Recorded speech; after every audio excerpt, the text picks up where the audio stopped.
जमीन का लूट उसी तरह से है, मिट्टी का, गिट्टी का, बालू का। तो अबुआ दिसुम अबुआ राज कहने के लिए है, लेकिन ये झारखंड से ये लूट खंड हो गया। ये झारखंड पूरे बर्बादी की ओर जा रहा है और एक आदिवासी मुख्यमंत्री के हाथों आदिवासी मारा जा रहा है। ये बहुत गंभीर विषय है। जनता को दारू पिला रहे हैं, मुर्गा खिला रहे हैं, मैया योजना इस टाइप का जो है, क्रिकेट फुटबॉल ठग के वोट ले रहे हैं। तो सरकार हमको धर्म कोलम दे दे, और नहीं देती है तो हमको लोगों को जागरूक करना पड़ेगा। ये धर्म कोलम आज नहीं, 1961 से ही हटा है। उसके बाद से ही लगातार इस पर आंदोलन हो रहे हैं, चाहे कार्तिक उन्नाव हो। पूरे देश में नियमावली लागू हो गया, लेकिन झारखंड में लागू नहीं हुआ। हमारे साथ बात करने के लिए अभी मौजूद है देव कुमार धान जी। क्या कहिएगा, जो कॉलम कोड है जनगणना में आदिवासी का, वो हटा दिया गया है? देखिए, आज हम लोग जो आज प्रेस कॉन्फ्रेंस करने का मुख्य मकसद ये है कि शिक्षा विभाग द्वारा बच्चों का एक सर्वे हो रहा है। उस सर्वे में जो है मात्र 6 कॉलम दिया गया है, 7वां कॉलम दिया नहीं गया है। राज्य सरकार जो है, आप जानते हैं कि 11 नवंबर 2021 को यहाँ से आदिवासी पब्लिक सरना धर्म कोलम पास किया विधानसभा से। हम लोग लगातार ये मांग कर रहे हैं सरकार से कि भाई आप झारखंड सरकार के जो फॉर्मेट है, जो शिक्षा का जो फॉर्मेट है और नौकरी का, उसमें आप 7वां कॉलम डाल दीजिए। जिस तरह से दीदी अपना 6 नंबर में वो दी है अपना बंगाल में और भी दूसरी जगह। मुख्य रूप से इसको लेके ही हम लोग जो है आज प्रेस कॉन्फ्रेंस कर रहे हैं। दूसरे जो है, हम लोग धर्म कोलम की मांग लगातार ये कर रहे हैं, और ये धर्म कोलम आज नहीं, 1961 से ही हटा है। उसके बाद से ही लगातार इस पर आंदोलन हो रहे हैं, चाहे कार्तिक उन्नाव हो, आपको रामदयाल मुंडा जी हो, इस तरह के आंदोलन लगातार चल रहे हैं। हम लोग भी चाह रहे हैं कि आने वाले जनगणना में जो है हम लोगों के लिए 7वां कॉलम मिले, आदिवासी कॉलम मिले। इस तरह का हम लोग जो है प्रयास कर रहे हैं और पूरे देश स्तर पर इसका बैठक भी कर रहे हैं। और 25 फरवरी को हम लोग जो है जंतर मंतर में एक पूरे देश के आदिवासी मिलकर हम लोग आदिवासी धर्म कोलम ट्राइबल रिलीजन को लेकर हम लोग एक दिवसीय धरना प्रदर्शन भी कर रहे हैं। और हम लोग ये प्रयास कर रहे हैं कि हमारे पास 2 ही विकल्प है, या तो सरकार हमको धर्म कोलम दे दे, और नहीं देती है तो हमको लोगों को जागरूक करना पड़ेगा। और वो जो जनगणना जो होगी उसमें हमको लिखवाना होगा। तो हम लोग जो है इसके लिए लगातार जो है आपको जिला स्तर पर और ब्लॉक स्तर पर मीटिंग करके लोगों को जागरूक करने का हम लोग प्रयास कर रहे हैं। झारखंड आदिवासी जो है वो तो झारखंड की जान है, फिर ऐसा आदिवासियों के साथ क्यों हो रहा है? देखिए, निश्चित रूप से यहाँ अगर आप देखेंगे तो 25 साल में जो है, अगर 5 साल हटा दीजिए तो 20 साल तक यहाँ आदिवासी मुख्यमंत्री रहे।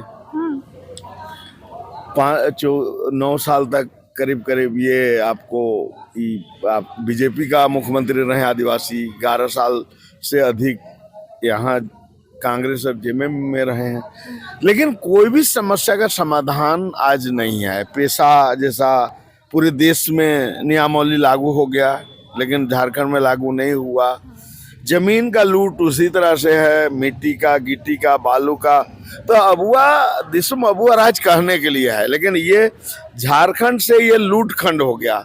ये समझिए, ये झारखंड पूरे बर्बादी की ओर जा रहा है और एक आदिवासी मुख्यमंत्री के हाथों आदिवासी मारा जा रहा है। ये बहुत गंभीर विषय है। क्योंकि मुख्यमंत्री हेमंत सोरेन भी आदिवासी नेता ही रहे हैं, फिर भी वो सपोर्ट नहीं कर रहे हैं आदिवासी। नहीं, ये माफियाओं से मिले हुए हैं। उनको एक ही लगता है कि हमको पूरा पैसा तस्लीम करना है। देखिए, पैसा क्यों नहीं लागू कर रहे हैं? अगर पैसा लागू हो जाएगा तो गांव को पावर मिल जाएगा। तो जमीन लूट बंद, बालू लूट बंद, कोयला लूट बंद, आपको मिट्टी गिट्टी लूट बंद। तो अभी तो सब माफियाई लोग इसको पैसा दे रहे हैं ना, और उस पैसा से लोग जनता को दारू पिला रहे हैं, मुर्गा खिला रहे हैं, मैया योजना इस टाइप का जो है, क्रिकेट फुटबॉल ठग के वोट ले रहे हैं। लेकिन आने वाला समय इनके लिए बहुत दुखद भी होगा और आदिवासियों के लिए बड़ा। लेकिन आदिवासी ही तो उनको चुने हैं अपने नेता के रूप में, सरकार उनकी आदिवासी ही तो बनाए हैं। निश्चित रूप से आदिवासी ही चुने हैं, इसमें कहीं दो मत नहीं है। लेकिन आदिवासी को ही तो ये कत्ल कर रहे हैं ना। तो जैसे लकड़ी को काटने वाला जो है टांगी देखिएगा वो लोहा का होता है, लेकिन उसका जो डंठल जो है, उसका डेंट जो है वो लकड़ी का होता है। तो आज एक तरह से कहेंगे कि वो जो टांगी का डेंट बन के मुख्यमंत्री काम कर रहे हैं और जो है आदिवासी को ही आदिवासी काट रहा है। आदिवासी को ही आदिवासी। हाँ, वो टांगी की तरह। अब ये बताइए कि आदिवासी की एकता की अगर बात करें, जैसे आपने कहा कि आदिवासी को ही आदिवासी काट रहे हैं, तो आदिवासी जो समाज है, जो आदिवासी का एक ग्रुप है, वो ग्रुप में आदिवासी की एकता ही नहीं नजर आती है। देखिए, निश्चित रूप से आदिवासी जो है धर्मों में बटे हुए हैं। कोई बोल रहा है कि हम सरना है, कोई बोल रहा है ईसाई है, कोई बोल रहा है हम हिंदू हैं। राजनीति में भी अगर आप आएंगे तो बोलेगा कोई हम कांग्रेसी हैं, कोई बीजेपी हैं, कोई जेएमएम है। फिर उन जाति में भी बटे हुए हैं, का मुरा है, मुन्ना है, संताल। निश्चित है ये बहुत बड़ी समस्या है और इस समस्या को हम लोग इस चीज को समझ रहे हैं कि जब तक हमारी एकता नहीं होगी तब तक हमारा बचाव होना बहुत मुश्किल है।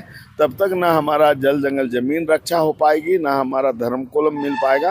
इसलिए हम लोग निश्चित रूप से हम लोग प्रयास कर रहे हैं कि जितने भी समुदाय हैं, करीब करीब 800 करीब समुदाय हैं जो सूची में हैं और करीब 250 समुदाय बाहर हैं, करीब 150 करीब है आदिवासी इस देश में। हम लोग प्रयास कर रहे हैं कि उसको एकजुट करें और फिर बहुत किसान आंदोलन के तर्ज पर हम लोग जो है बहुत मजबूती से लड़े। इस दिशा में हम लोग लगातार प्रयास कर रहे हैं। बिल्कुल। क्या कहना चाहेंगे अपने समाज वालों को, आदिवासी नेताओं को?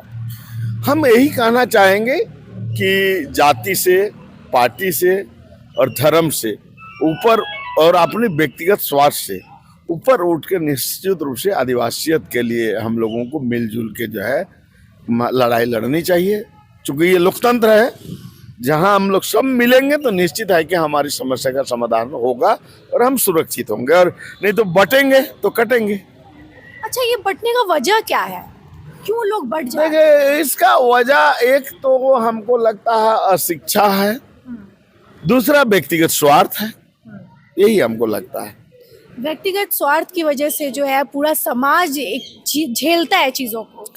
निश्चित रूप से हम दिखावे के लिए तो जरूर हम एक बहुत बड़े समाज सेवी अपने को सोचते हैं, लेकिन जहां मौका आता है तो हम जो है आदिवासी से समझौता कर लेते हैं। ये लगभग लोगों की स्थिति है, इसलिए हम किसको बोलें।